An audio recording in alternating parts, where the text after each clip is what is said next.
Most business owners I talk to describe their days the same way: chaotic, reactive, always feeling like they're behind. And they've convinced themselves that that's just what running a business looks like at this level. It's not. What they're actually describing isn't a demanding business. It's a business without decision architecture. And there's a meaningful difference, because one is a feature of success and one is a structural design failure. Here's what makes this urgent in 2026: AI.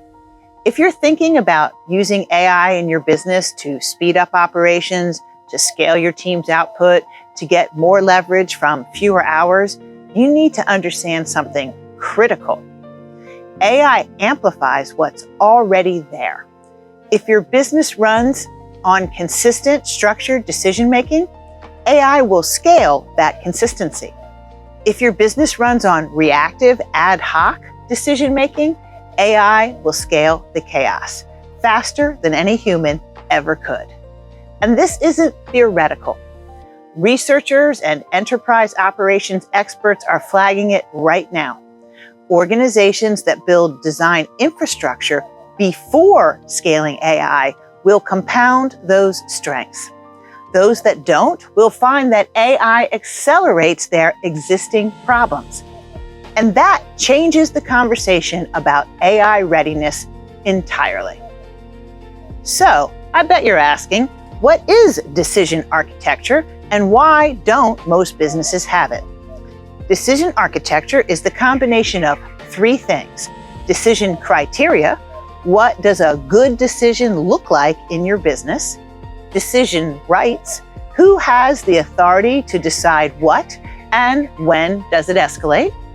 And decision precedent, documented examples of how we've made this call before.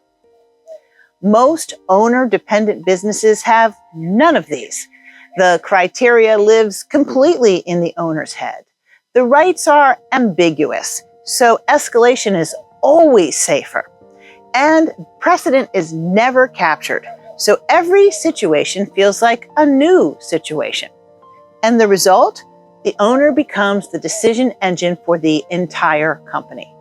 Every novel situation, every judgment call, every just a quick question routes back to one person, you. That's not a leadership strategy.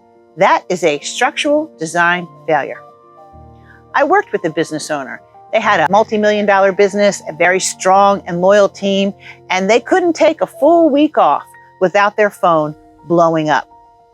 They would plan for the vacation, make all the arrangements, get ahead on the work, think this time would be different, and every time they went away, an emergency happened that interrupted their vacation and their time with their family. And they were convinced that their team just wasn't ready for more responsibility, that this is just the way business was. When we did a decision audit together, we discovered that over 70% of what escalated to the owner every week was structurally preventable, not because his team lacked judgment, but because the business had never given them the criteria to exercise it. Within 90 days of building decision frameworks and a simple decision rights map, escalations dropped significantly. His team didn't change, the structure did. And this is the pattern that I see repeatedly. Very capable teams, no decision infrastructure, owner stuck in the middle of everything. So, if you're ready to change that pattern, here's where to start. First, do a decision audit. For 2 weeks, log every single decision that reaches you.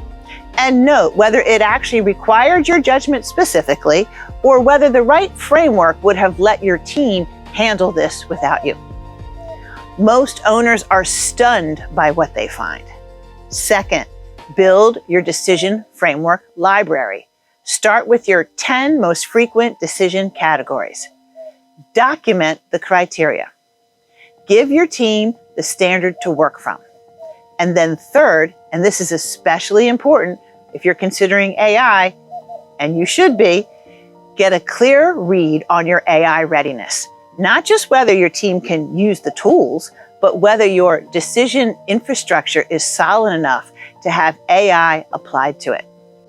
Here's the reframe I want to leave you with.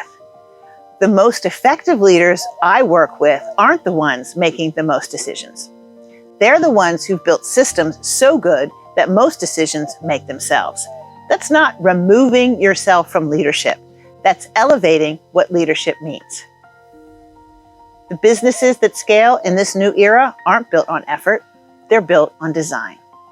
And that's the work I do, helping business owners go from overwhelm and chaos to clarity and structure, and redesign their businesses for the future. I'm Angie Dobransky, founder of RAD Strategic Partners, creator of the RAD Business Success Method, and this is how we build radical success.